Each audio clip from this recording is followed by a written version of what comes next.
My name is Jim Knut Larsen. I'm the author of the book.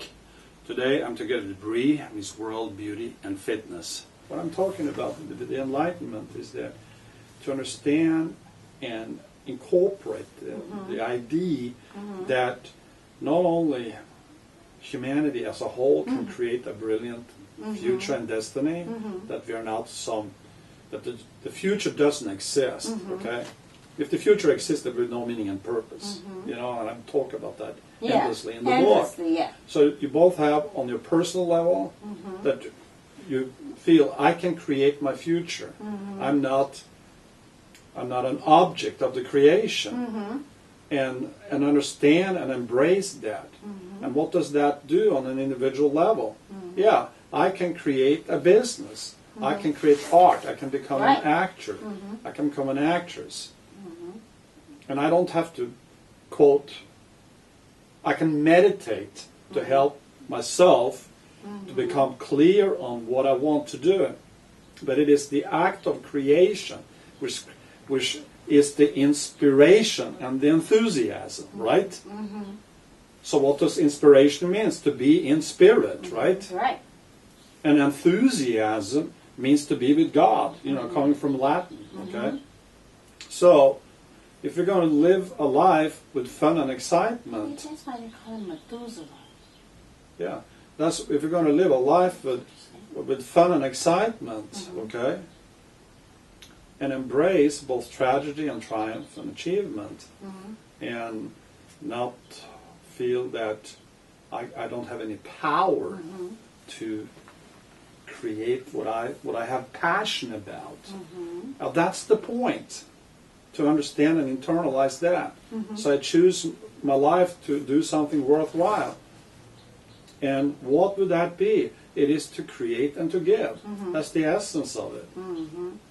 We're only getting really depressed and down when we are not doing that. Because it is the creating and the giving and the passion and the inspiration and enthusiasm which creates that whole state of mind is what makes it fun, you know? Yeah. And we need to have, it should be imperfect, okay? It needs to go the whole range from happiness to sadness to achievements and failure. We need to allow the dialectic process and the yin and yang exist both as a society but also on the individual level through freedom. Yeah. Because then life becomes a journey. What I'm saying is that you can actually grab the steering wheel of your life's journey, and society should allow you to grab that steering wheel and put into the conditions in place so you can grab the steering wheel as soon as you're ready for it, and then go that path, okay? Now, you might decide that I don't want the steering wheel. A lot of people was going to say that. I don't want to steer my own life. I'd rather be subordinate to somebody else. There's nothing wrong with that. Because then they allow themselves to become the tools of creation. Okay? But the people who got the strength and the knowledge and want that, that is the individual which brings society forward, right? And helps to create a great destiny. So we're all different human beings. Some of us is visionary thinkers and creators. Others doesn't want that, but they love to be a part of something, an organization or an organization which have a common goal which they think is worthwhile and help to put that into reality. So, and that's where the paradigm shift is. That's the path from unconsciousness to consciousness is to realize today that we can be and are the creators, okay? Yeah. We understand nature, we understand enough about the laws of nature through science. We acquired the power through, nuclear power, with all the machines we have, creating the, going into space with the rockets. So we have put in place in the 20th century the tools in place to create a brilliant destiny for humanity. And so the purpose of the book is to spread that message through all of humanity and start the conversation. And then come to a consensus, let's put our effort in to preserve life. There's going to be a race between the heating of the sun and the Earth's natural ability to create its own best environment for its own survival, which I've been talking about. And at some point we need to escape the solar system and the Earth, otherwise all life is doomed. And so I think that what we need to do is to maximize longevity of the Earth and the biosphere, giving us enough time for technological development that we can take that step into the universe. And it's manifesting in movies, you know, going to space, Avatar, you know, Star Wars, you know. It's definitely manifesting. Because that's our imagination. Definitely, It is. It's like an urge inside us to satisfy our curiosity and to live dramatic lives. But we got to achieve all of that at the same time, preserve the messiness, the freedom of the individual. This is the key. What is the purpose of going after if we lose our freedom? What is a human being? You know, we got love, hate, sexuality, all of those things, fashions, you know, dancing, entertainment, creating businesses. All of that, which makes life meaningful on the individual level, has to be preserved. It can't, so the humans cannot be completely subordinate to those goals either.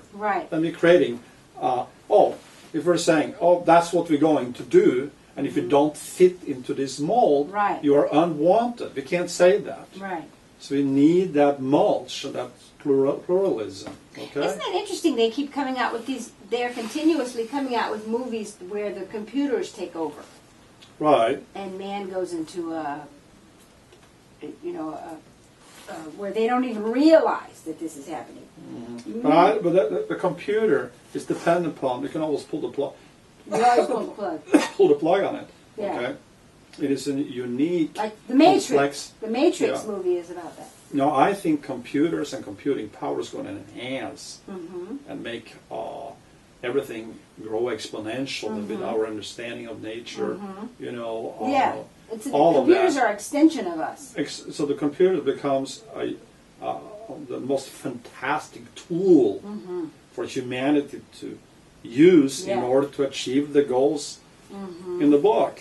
You know, I just put those goals there because I thought the myths and the dreams of humanity, you know, of paradise, of resurrection, realizing that we're the most happy when we are creating, can be anywhere from painting to making good food. You know, all of that is creating, and we're doing it to give to other people, right?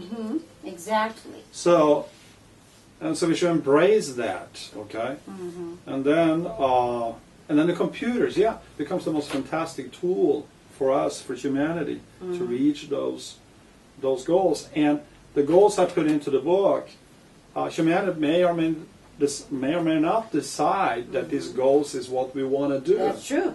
But I wanted to start the conversation, and I put in the goals I thought could be the most powerful long-term, I'm talking about really long-term goals for humanity, and give ourselves something to work towards. And I couldn't find anything stronger than the idea that we would be able to be resurrected. Resurrected, right. Because it turns out, and it's mathematically proven, that an identical copy of you down to the last atom is you. That's what it is, okay? So even when I say oh, you're being resurrected at some point in the future. Yeah, the information of Brie and Jim and you is embedded. Yeah, is embedded in the universe. Your history is embedded in the universe. So it would be up to human intelligence at some point in the future to create the simulation which will cause that resurrection again. Right. Yes. Is the camera rolling? Yeah. Oh, it is? Yeah. Oh, I thought you turned it on. Oh, I put it back on again. Oh. So that's which raises a lot of philosophical questions, by the way. That resurrection. Yeah.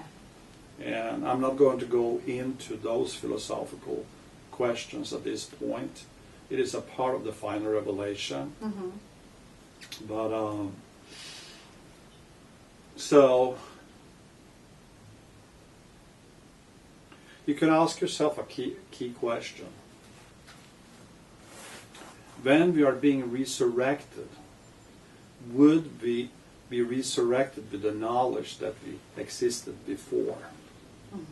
That's the core philosophical question. Right. And I want all of you to ponder that one. Then you start moving towards the final revelation.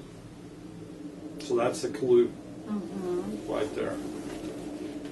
Okay, thank you for listening to this conversation. And I hope you would buy the book and join us in what we're trying to do. Thank you very much. And thank you to Brie. My pleasure. Who's been there for all this, being a guest. And, Du är välkommen. Du är välkommen. Thank you very much.